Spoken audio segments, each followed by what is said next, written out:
All right, we're still focusing the Oval Office there, a view of a lot of important people in there. The President of the United States, obviously, his Chief of Staff is in there. Michael Pompeo, we're told, is in there as well. But the big news is that the highest-ranking North Korean official to meet with a U.S. president in 18 years is in there as well. Of course, that would be the Vice Chair, Kim Yong-chol, who has apparently given a letter to the president from his boss, Kim Jong-un, back in North Korea, who has apparently talked about wanting to get together and talk without any promises, without anything being ruled out or in.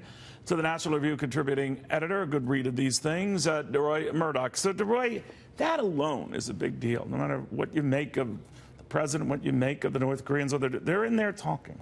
Absolutely. I mean, a week ago, we were talking about a totally different letter, which is the breakup letter. We're done. We're not talking to each other. And a week later, we have the #2 man from North Korea delivering this letter, maybe a love letter or, hey, let's keep dating letter, whatever it is, from Kim Jong-un to the President of the United States. So that's quite a turnaround in a week.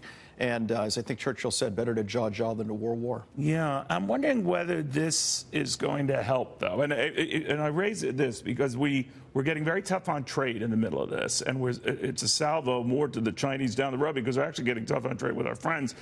But sending the signal that this president is going to work on a variety of levels and not do the kind of conventional things you would think would be necessary. But for those who question him, there's no denying that the North Koreans are in that room with him.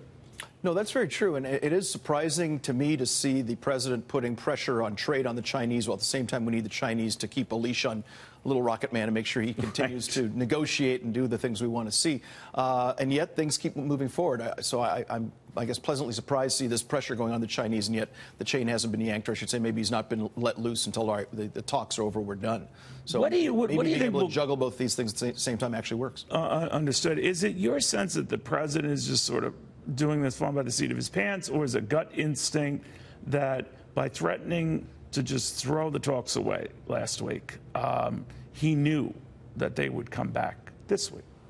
I think he's probably operating by instinct more than anything else. I don't think anybody's ever said Donald J. Trump spent years at the Fletcher School of Diplomacy studying these things.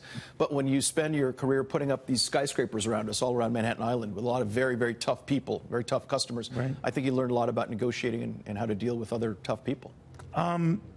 He is, you and I are saying, violated every rule of diplomacy 101. I was even raising that with Ambassador Bill Richardson, who was negotiating the first big North Korean accord with Bill Clinton, and that fell through. And he did all the things that you do when you get together with an accord and do something, and the other side just cheated and just lied. Just as a few years later with President Bush, same thing happened.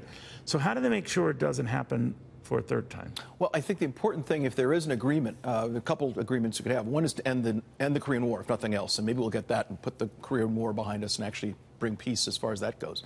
But if there is a nuclear arms deal, it absolutely has to have verifiable on-site inspection, not the kind of nonsense that Obama did, where the Iranians, under the current Iran nuke deal, can say, first of all, military bases are totally off limits, because why would anyone look for weapons there, number one.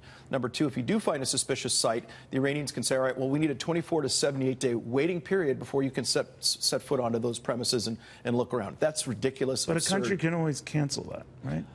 They could cancel it. Even if it's immediate. It shouldn't be on paper. I mean, the fact Obama went along and said, okay, sure, we'll stay away from military bases, and if we want to go somewhere, we'll wait at least 24 days before we show up. I mean, they should have been laughed out of the room when they said that. Instead, Obama went along with this, and of course, the deal wasn't even signed, which I find amazing. I mean, if you bring in a plumbing contractor for an estimate, you have him sign it.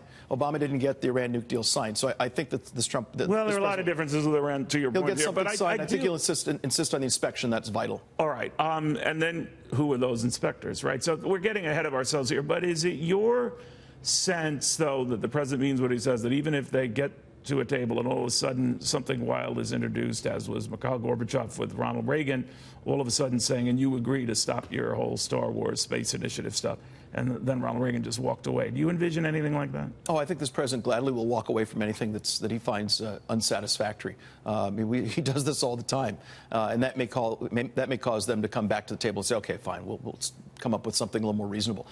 If it is a good deal, I think he will agree to it. If it's a bad deal, he'll turn and walk away in a minute. All right, Deroy, great seeing you. I know it's summer. That's a beautiful suit. You got it going big time.